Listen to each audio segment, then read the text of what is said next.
En el día de hoy vamos a comenzar nuestro estudio del segundo capítulo de la carta del apóstol Pablo a los romanos. Y en él vemos que las personas que se justifican a sí mismas serán juzgadas por Dios. Pablo indica 6 grandes principios por los cuales Dios los juzgará. En el primer versículo de este capítulo 2, el apóstol dice, por lo cual eres inexcusable, oh hombre, quien quiera que seas, tú que juzgas, pues en lo que juzgas a otro, te condenas a ti mismo, porque tú que juzgas, haces lo mismo. Podemos decir aquí que este es un tema muy importante en este capítulo. En el capítulo 1, el apóstol reveló la maldad del hombre, mientras que aquí en el capítulo 2 se revela a los que se justifican a sí mismos. Debemos notar aquí que él no está hablando de la salvación, sino que el tema es el pecado y la base por la cual Dios juzgará al hombre. Estos 6 principios de juicio no son las bases de la salvación, son más bien las bases para el juicio. Ahora, yo no sé lo que usted piensa, amigo oyente, pero yo no quiero ser juzgado por Dios. Y le doy gracias a Dios por el Salvador que ha provisto. La Escritura presenta el Evangelio como el único medio para obtener la vida eterna. Al rechazar al Hijo de Dios, traemos inmediatamente sobre nosotros el juicio de Dios, y el único veredicto es el de ser declarados culpables. El apóstol Juan en su primera carta, capítulo 5, versículo 12, nos dice que el que tiene al Hijo tiene la vida. El que no tiene al Hijo de Dios no tiene la vida. Y en el Evangelio según San Juan, capítulo 5, versículo 24, el Señor Jesucristo dijo, de cierto os digo, el que oye mi palabra y cree al que me envió, tiene vida eterna, y no vendrá a condenación, mas ha pasado de muerte a vida. Y escucha ahora lo que Jesús dijo después de las tan conocidas palabras allá en el Evangelio según San Juan, capítulo 3, versículo 16, donde por lo general nos detenemos, pero donde Él dice en el versículo 17, porque no envió Dios a su Hijo al mundo para condenar al mundo, sino para que el mundo sea salvo por él. Y en el versículo 18 dice, el que en él cree no es condenado, pero el que no cree ya ha sido condenado porque no ha creído en el nombre del unigénito Hijo de Dios. Y luego más adelante en el mismo capítulo 3 del Evangelio según San Juan, dice en el versículo 36, el que cree en el Hijo tiene vida eterna, pero el que rehúsa creer en el Hijo no verá la vida, sino que la ira de Dios está sobre él. Así que los que no tienen a Cristo hoy ya están perdidos. Usted puede ser una persona religiosa, también puede ser una persona buena, pero sin Cristo, amigo oyente, está totalmente perdido. Y ahora, aquí en el capítulo 2 de su carta a los Romanos, Pablo dice, por lo cual eres inexcusable, oh hombre. Ahora, la palabra hombre en esta frase es usada en sentido genérico. Puede entenderse por ella hombre o mujer. En ella se incluye tanto a los judíos como a los gentiles, y se refiere a los seres humanos en general. El ser humano, quien quiera que seas, tú que juzgas, dice. Ahora, al usar esta expresión, el apóstol pasa de un término general a uno específico, de aquello que representaba a la humanidad en general a una persona, pero aún lo limita a aquellos que juzgan a otros. La palabra usada para juzgar aquí lleva consigo la idea de juzgar, pero con la intención de declarar a la otra persona culpable. O sea que podría leerse así, quien quiera que seas tú que condenas. Aquí entonces se nos hace la pregunta de cuál sería la actitud del creyente en el día de hoy hacia esa clase de personas que han sido mencionadas en el capítulo 1 de esta carta a los romanos. Y debería ser esta. Nosotros deberíamos desear que todos ellos llegaran a salvarse. Y nosotros debemos tratar de llevar el Evangelio hacia ellos. Deberíamos ser como esas personas mencionadas en el antiguo himno que dice, rescata al que perece, cuida del que muere, arrebátalos del pecado. Llora por los que están errados, levanta al caído, háblales de Jesús, potente para salvar. Y esa debe ser nuestra actitud, la de querer que ellos sean salvos. Pero aclarando bien ante ellos que necesitan ser salvos y que necesitan ser librados de ese terrible pecado de perversión e inmoralidad.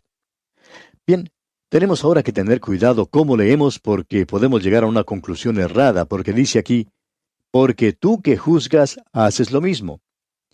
Ahora la palabra en griego aquí es auta, de donde proceden palabras como automóvil y cosas por el estilo. Ahora, cuando Pablo usa la expresión lo mismo, no quiere decir cosas idénticas, sino cosas que son tan malas a los ojos de Dios como las cosas que hacen los depravados y perdidos y que son ofensivas al pecador culto y refinado. Una persona que no era salva dijo una vez que el infierno no podía ser calentado lo suficiente como para juzgar a una persona como Hitler. Ahora esta persona que así hablaba estaba juzgando a Hitler, estaba tomando el lugar de Dios. Decía que Hitler no debía vivir. Y hay muchos otros que hoy en día condenan a los que tienen ideas políticas ateas y condenan a los radicales. Pero es necesario aclarar que nosotros estamos haciendo lo mismo y somos culpables por hacer esto. Ahora quizá alguien diga, un momento, yo no hago esas cosas. Bueno, permítanos decirle entonces que usted está sentado juzgando a aquellas personas que no están en su mismo nivel. Usted está usando los patrones de la sociedad de nuestro tiempo. Y si alguien no llega a los niveles que han sido establecidos en su pequeño grupo, pues créanos que se le condena. Conocemos a muchos que si una persona se presenta delante de ellos fumando un cigarrillo, ellos lo enviarían a lo más profundo del infierno. Podemos decir que esto hoy en día es peor que hablar mal de los demás y es peor que ser deshonesto. Hay algunas iglesias inclusive en las cuales se puede pasar desapercibido si uno es mentiroso o si uno se dedica a la chismografía, pero que inmediatamente es señalado si uno fuma un cigarrillo. Ellos le condenarían. En efecto, uno toma esa posición de condenar a los demás cuando juzga a los demás. De la misma manera, Dios está diciendo que si usted cree que tiene el derecho de juzgar a los demás con sus propias normas, entonces Él también tiene ese derecho. Él, Dios, puede juzgarle a usted según sus propias normas, no según las normas suyas. Y es así como Dios juzga según sus normas divinas. Muchas personas piensan que son agradables a Dios. Alguien dijo que si nosotros pudiéramos vernos como Dios nos ve, no podríamos soportarnos. Amigo oyente, somos detestables, repugnantes, somos pecadores perdidos. ¿Qué es lo que podemos contribuir para el cielo? ¿Cómo podemos adornar ese lugar? Nos da la impresión de que algunas personas piensan que el cielo será un lugar mejor cuando ellos lleguen allá. Pero si la tierra no ha sido mejorada por su presencia en ella, ¿cómo pueden ellos pensar que mejorarán el cielo? Amigo oyente, usted está tratando de negar a Dios el mismo privilegio que usted tiene de juzgar a los demás. Dios le juzgará, y Él no va a juzgarle según las normas suyas, o las normas por las cuales usted juzga a otros. Él le juzgará según sus normas divinas. ¿Le empieza a conmover esto, amigo oyente? Pues debería hacerlo, porque yo me di cuenta que no puedo alcanzar esas normas, las normas de Dios. Ahora, en el versículo 2 de este capítulo 2 de la epístola a los Romanos, el apóstol Pablo indica el primer gran principio. Leamos este versículo 2. Mas sabemos que el juicio de Dios contra los que practican tales cosas es según verdad. Sabemos que el juicio de Dios es según la verdad, según la realidad. Hay tantas personas, inclusive miembros de iglesias en estos días, que viven en un mundo imaginario. No quieren oír la verdad del Evangelio. Hay muchas personas pías, santas, que dicen, ¿sabe usted? Me gustaría mucho estudiar la Biblia. Me gusta tener un estudio bíblico. Y luego, cuando comienzan a estudiar la palabra de Dios, se dan cuenta que no es lo que ellos pensaban. Les pasa lo que le pasó a Juan allá en el libro de Apocalipsis. Cuando comenzó a ver el juicio de Dios, al principio era algo conmovedor, emocionante, era dulce en su boca, pero cuando comió el pequeño libro, le dio indigestión, fue amargo en su vientre. Y hay muchos creyentes en nuestros días, quiero decir, miembros de iglesias, que dicen que quieren tener estudios bíblicos, pero no quieren la realidad, no quieren ni siquiera mirar a la verdad. Mas sabemos que el juicio de Dios contra los que practican tales cosas es según verdad. Este es uno de esos grandes principios. Ahora, estos son los principios de juicio y no son los principios de salvación. El hombre tiene el conocimiento de que será juzgado por un poder más grande. Y el próximo juicio de Dios es algo que toda persona sin Cristo llega a negar o a temer. Las Escrituras son claras al respecto. El apóstol Pablo, en el libro de los Hechos de los Apóstoles, capítulo 17, versículo 31, dijo a los atenienses, por cuanto ha establecido un día en el cual juzgará al mundo con justicia por aquel varón a quien designó, dando fe a todos con haberle levantado de los muertos. Pablo había debatido con Félix sobre la justicia y el juicio venidero. Félix se sobresaltó mucho con esto, pero no quiso oír otro sermón. El juicio de Dios es un contraste con el juicio del hombre. El hombre no tiene conocimiento de todos los hechos y su juicio es parcial y prematuro. El juicio de Dios, en cambio, contempla todos los hechos.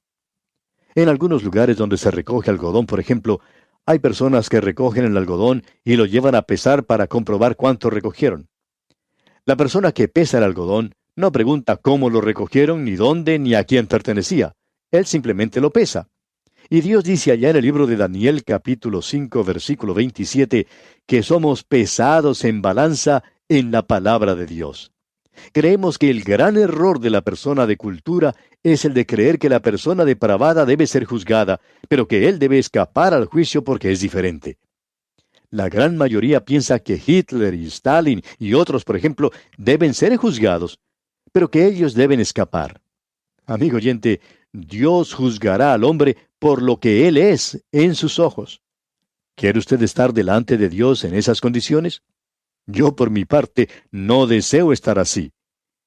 Notemos ahora lo que Pablo dice aquí en el versículo 3 de este capítulo 2 de la epístola a los Romanos. Y piensas esto, hombre, tú que juzgas a los que tal hacen y haces lo mismo, que tú escaparás del juicio de Dios.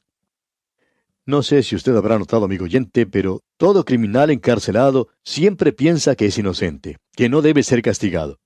Ninguno de ellos se cree culpable. Parecería que todos los que están detrás de las rejas son todos inocentes. Todos ellos piensan que los deberían dejar en libertad. Todo hombre piensa así, y Goethe señaló 4 maneras de escapar del juicio.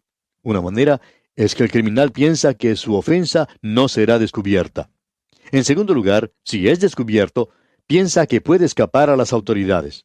Puede quizá cruzar la frontera y huir. La tercera manera es que si llega a ser arrestado, puede salir libre gracias a alguna falla técnica en la conducción de su juicio. Y la cuarta manera es que si lo llegan a condenar, tal vez él puede escapar de la prisión y permanecer oculto.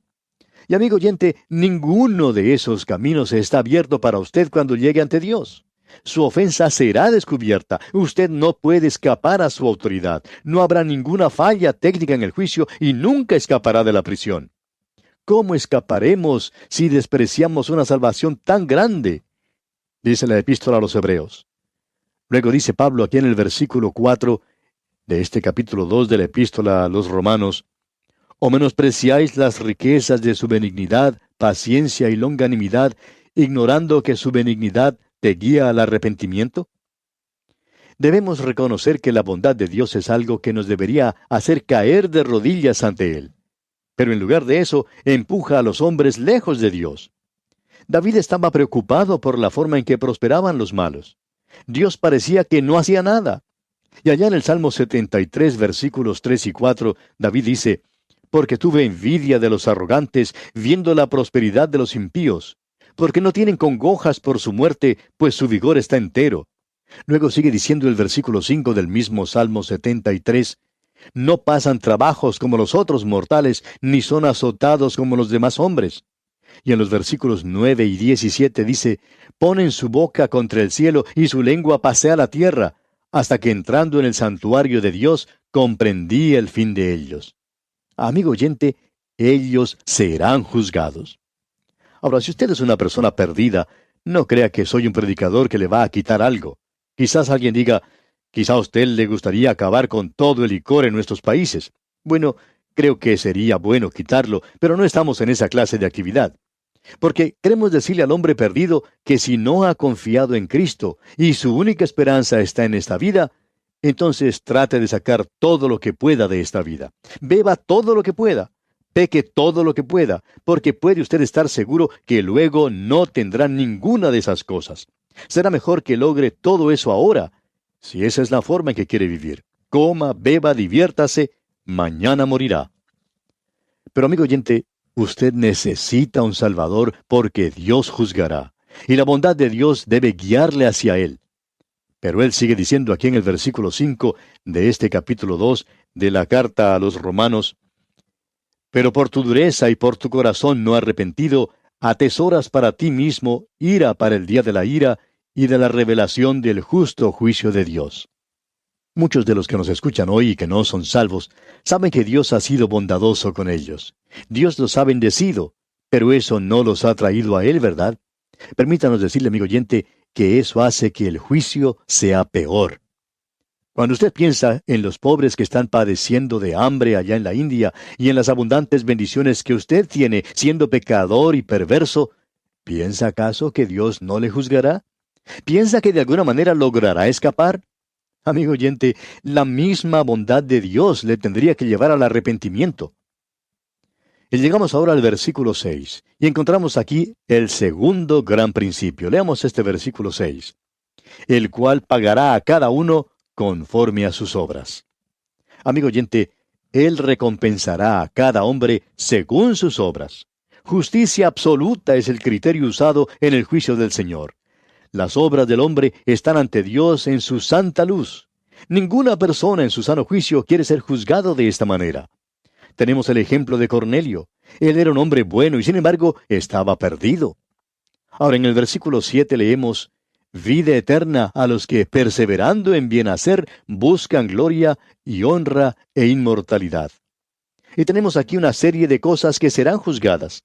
Y estas serán las cosas por las cuales los juzgará Dios. Ahora no vamos a detenernos aquí por ahora, pero vamos a leer los versículos 8 hasta el 11. Pero ira y enojo a los que son contenciosos y no obedecen a la verdad, sino que obedecen a la injusticia. Tribulación y angustia sobre todo ser humano que hace lo malo, el judío primeramente y también el griego. Pero gloria y honra y paz a todo el que hace lo bueno, al judío primeramente y también al griego, porque no hay acepción de personas para con Dios. Y aquí en este versículo 11 tenemos el tercer principio por el cual viene el juicio de Dios. Dice, porque no hay acepción de personas para con Dios. Este es uno de los grandes principios del Antiguo Testamento. Allí en el libro de Deuteronomio, capítulo 10, versículo 17, leemos, porque Jehová vuestro Dios es Dios de dioses y Señor de señores, Dios grande, poderoso y temible, que no hace acepción de personas ni toma cohecho. A Dios, amigo oyente, no se le puede comprar. Y Dios no hace acepción de personas. Simón Pedro se dio cuenta de esto cuando entró al hogar de Cornelio. Y permítanos decirle otra vez que la palabra de Dios hace mención de esto. Para Dios, amigo oyente, no hay favoritos. Él no tiene hijos mimados. Todos los hombres son iguales para Él. La justicia tiene los ojos vendados no porque sea ciega, sino para no ver la diferencia entre el rico y el pobre. Todos deben ser iguales delante de ella. Membresía en la iglesia, o pertenecer a una buena familia, o ser un ciudadano destacado, y aún teniendo un credo fundamentalista, no le da a uno ninguna ventaja delante de Dios. ¿Tiene usted un Salvador? ¿O no tiene un Salvador? Luego leemos aquí en el versículo 12 de este capítulo 2 de la epístola a los Romanos, porque todos los que sin ley han pecado, sin ley también perecerán, y todos los que bajo la ley han pecado, por la ley serán juzgados. Y este es otro gran principio por el cual Dios juzga hoy. Y notemos lo que dice el versículo 13. Porque no son los oidores de la ley los justos ante Dios, sino los hacedores de la ley serán justificados. Quisiéramos tener más tiempo para poder hablar sobre esto. Los paganos están perdidos sin la ley. Muchas personas dicen que están perdidos porque no han aceptado a Cristo como Salvador o porque no han oído acerca de Cristo. Amigo oyente, ellos están perdidos porque son pecadores. Esa es la condición en la que se encuentra toda la humanidad. Los hombres no son salvos por el conocimiento que tienen. Ellos son juzgados por el conocimiento que tienen, y esto no quiere decir simplemente los oidores de la ley. Muchas personas piensan que si ellos simplemente dan su aprobación al Sermón del Monte y piensan que es un documento muy bueno, pues eso quiere decir que ya son salvos. Pero amigo oyente, eso no es así. Eso no tiene ninguna base. En el versículo 15 encontramos el quinto de los grandes principios. Pero leamos también el versículo 14. Porque cuando los gentiles que no tienen ley hacen por naturaleza lo que es de la ley, estos, aunque no tengan ley, son ley para sí mismos, mostrando la obra de la ley escrita en sus corazones, dando testimonio su conciencia y acusándoles o defendiéndoles sus razonamientos. Dios juzgará a los paganos por su propia conciencia. Nosotros muchas veces pensamos que de alguna manera u otra los paganos no serán juzgados, por el simple hecho de no tener entre ellos la revelación. Pero lo que ocurre es que ni siquiera están viviendo según el conocimiento que ellos ya tienen. Y Dios los juzgará según esa norma. Ahora el versículo 16 dice, en el día en que Dios juzgará por Jesucristo los secretos de los hombres conforme a mi evangelio. Esa es la norma o base para el juicio. La idea de que yo seré salvo porque soy un hombre bueno o porque creo que soy bueno no es válida, amigo oyente. Dios juzgará a los que se creen buenos, y Él los juzgará basándose en el principio de lo hecho por Cristo en lo más profundo del corazón humano. ¿Desea usted que los secretos de su corazón sean hechos públicos? No las cosas hermosas que ha dicho, sino los pensamientos inmundos que ha pensado. Todo eso será dado a conocer. Yo le doy gracias a Dios porque tengo un Salvador. Tenemos ahora delante de nosotros que Dios juzgará a los religiosos y a los judíos especialmente porque la de ellos es una religión dada por Dios. Ellos serán juzgados. Pero vamos a detenernos aquí por hoy, amigo oyente, porque nuestro tiempo ya ha concluido. Continuaremos la consideración de este aspecto, Dios mediante, en nuestro próximo programa. Le invitamos a acompañarnos. Será pues hasta entonces, amigo oyente, que la presencia del Señor sea su fiel compañía en todo instante.